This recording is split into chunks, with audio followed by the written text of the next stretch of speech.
Technological warfare के बारे में बात करें कि China has a lot of advantages in technology, मतलब स्पेसिफिकली वॉरफेयर की बात की जाए तो किस तरह के एडवांटेजेस है अदर देन साइबर वॉरफेयर? कि मान लो कल अगर वर्ल्ड वॉर 3 हुई तो न्यूक्लियर वेपन्स का इस्तेमाल होगा, क्या हो सकता है sir? Binge watch and learn about geopolitics on Ask Abhijit Clips. Subscribe now. अभी न्यूक्लियर वेपन्स में एक थ्रेशोल्ड होता है. अगर आप एक अग्रेशन करेंगे किसी कंट्री के ऊपर तो एक थ्रेशोल्ड के बियॉन्ड अगर आप जाएंगे तो फिर न्यूक्लियर वेपन्स इन्वॉल्व हो जाएंगे.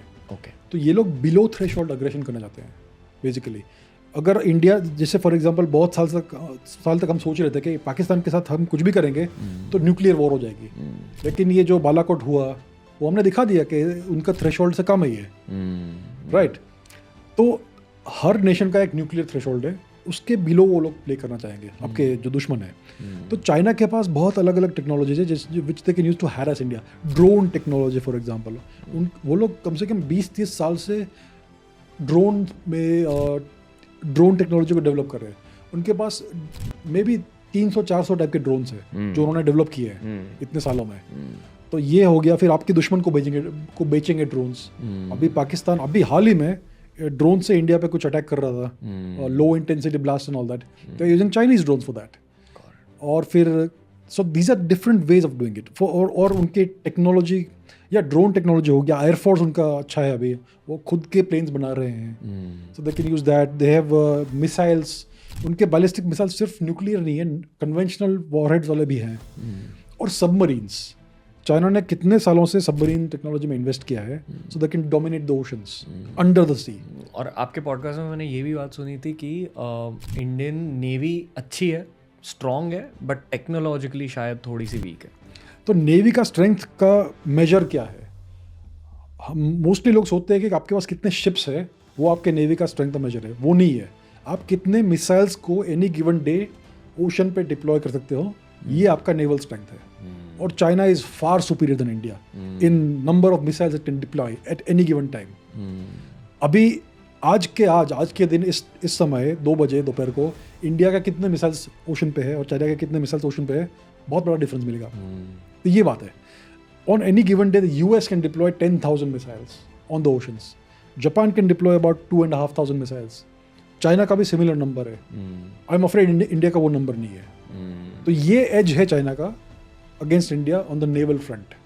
कल जाके अगर वॉर हुई तो do you think US will come to India's aid and fight China with India? क्या हो सकता है? We can trust the US to pursue its own national interest. तो अगर उनके नेशनल इंटरेस्ट में रहेगा कि इंडिया को हेल्प करें तो वो डेफिनेटली करेंगे. पर कैसे रह सकता है, मतलब उसका एक सिनारियो क्या है कि क्यों रहेगा उनके नेशनल इंटरेस्ट? अगर चाइना बहुत थ्रेटनिंग हो गया और डेफिनेटली ऐसा हो गया कि चाइना अभी यूएस को सरपास करने वाला है, तो यूएस इंडिया को लेवरेज करेगा as a counter balance to China. In that case war में भी अपने को हेल्प करेगा इंडिया को यूएस. इस समय अगर इंडिया चाइना का वॉर हो गया तो यूएस बैठ के देखेगा, मुझे ऐसा लगता है. So there are different situations, different scenarios जिसमें उनका बिहेवियर अलग अलग होगा. अभी इस समय उनका they are declining as a power. Afghanistan से भी विड्रॉ कर रहे हैं, हर जगह से विड्रॉ कर रहे हैं. नेटो में भी उनका इन्वेस्टमेंट थोड़ा कम हो रहा है. अभी जापान भी अभी नर्वस हो गया है कि यूएस हमें प्रोटेक्ट करेगा कि नहीं when it comes to a potential war with China. So US unfortunately looks like a waning power right now. अभी भी मिलिट्री स्ट्रेंथ बहुत है उनकी, बहुत है, ओवरवेलमिंग मिलिट्री पावर है उनका. लेकिन उनका जो डिप्लोमेटिक और जियोपॉलिटिकल अग्रेशन है वो थोड़ा टोन डाउन हो गया है.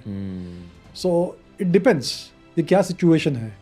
फॉर एग्जाम्पल कारगिल वॉर जब हुआ था तो यूएस ने इंडिया को बैकस्टैप किया था. यूएस ने इंडियन आर्मी को जीपीएस का फैसिलिटी कट ऑफ कर दिया था उस टाइम पे. So we can not target the Pakistanis accurately. ये सब है. तो US is a fickle ally इतना, but we can trust them to pursue their own national interest. So अगर हम अच्छे से जज कर पाएंगे कि उनका नेशनल इंटरेस्ट क्या है और उनके लॉन्ग टर्म प्लान्स क्या है और हम उसके अकॉर्डिंग प्ले करेंगे, then will be a proper ally of the US. और जहाँ यूएस गया वहाँ यूरोप जाएगा, वहाँ ऑस्ट्रेलिया जाएगा.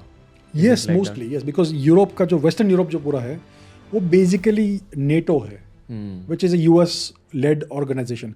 आप ये सब ऑर्गेनाइजेशन को देखेंगे, for example Shanghai cooperation organisation है, ब्रिक्स है, नेटो है, ये मल्टीलैटरल मल्टी नेशनल ऑर्गेनाइजेशन है, लेकिन they always serve the most powerful countries agenda. Okay, ये तो NATO is basically the US. So basically Western Europe is essentially, you could say, a quasi puppet of the US. और कौन से organisation है sir?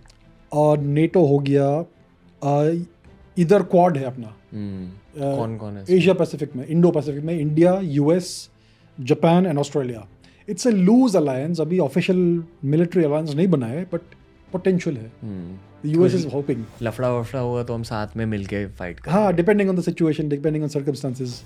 अभी full official alliance नहीं है जैसे कि NATO है, बट पॉसिबिलिटी है, पोटेंशियल है. बट ऑल्सो लोग कहते हैं कि the whole world is pissed off with China. सब लोग अभी रूठ चुके हैं कोविड की वजह से. कोविड के बाद पूरा जो नज़रिया है, पूरा जो अप्रोच है, इमेज है चाइना का, वो पूरा बदल गया. Until that time many people thought कि China is in some way good for us. लेकिन आज सबको समझ रहा है कि China is not beneficial benevolent power. उनका जो राइज है वो इतना पीसफुल नहीं है. It is harmful rise for the whole world. So या पूरा दुनिया का जो पूरा इमेज है चाइना का, वो थोड़ा काफ़ी बदल चुका है in the past 1.5 years. Sir Pakistan की बात करते हैं. इंडिया पाकिस्तान के बीच अब क्या हो रहा है? पाकिस्तान के अंदर क्या हो रहा है? एंड क्या उनका पावर कम हो गया पिछले 20 साल में कारगिल वॉर के बाद? Pakistan is as strong as China is strong. Pakistan essentially एक satellite है चाइना का, right? China uses Pakistan to destabilize India. पहले US ही रोल प्ले करता था, अब चाइना ने टेक ओवर कर दिया है पाकिस्तान को. So जब से वो 9/11 हुआ, उसके बाद वॉर ऑन टेरर हुआ US का, उसमें पाकिस्तान बहुत बड़ा एलाई था. उसके बाद धीरे धीरे US का इंटरेस्ट कम हो गया. अभी अफगानिस्तान से भी US जा रहा है, तो पाकिस्तान में उनका इतना रोल नहीं है अभी. But China wants to use Pakistan as a destabilising factor for India. Pakistan का जो न्यूक्लियर टेक्नोलॉजी है वो मोस्टली चाइना से आया है. They have given this technology to the Pakistanis. और जो मिसाइल सिस्टम्स है, जो डिलीवरी सिस्टम्स है, वो भी वाया चाइना नॉर्थ कोरिया से आया है, बिकॉज नॉर्थ कोरिया भी उनका एक दूसरा पपेट है. So essentially Pakistan and India का जो प्रॉब्लम है, it's all linked to China. अगर इंडिया का चाइना प्रॉब्लम सॉल्व हो गया तो पाकिस्तान प्रॉब्लम भी सॉल्व हो जाएगा. लोग पूछते हैं कि हम POK वापस लेने के लिए क्या करना चाहिए. मेरा सिंपल सोल्यूशन है, सॉल्व द टिबेट प्रॉब्लम. अगर टिबेट प्रॉब्लम सॉल्व हो गया तो POK भी सॉल्व हो जाएगा.